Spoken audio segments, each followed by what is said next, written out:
Hello guys, আসসালামু আলাইকুম and welcome to my channel. আজকে আমি দেখাবো কীভাবে ডালগোনা কফি বানাতে হয়।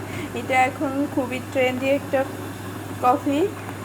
তো আমি এখানে 2 টেবিল চামচ কফি পাউডার এবং 2 টেবিল চামচ চিনি নিয়েছি। এখন 2 টেবিল চামচ গরম পানি নেব, এই টেবিল চামচের।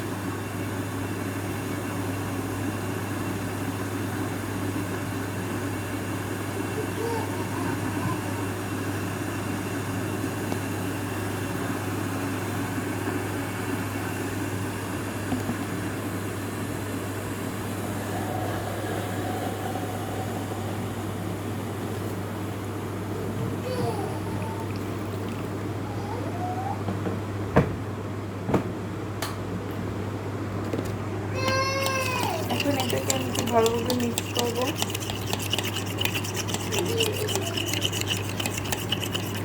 এটা আমি 8-10 মিনিটের মতো মিক্স করবো। আপনারা চাইলে মিক্সারও ইউজ করতে পারেন।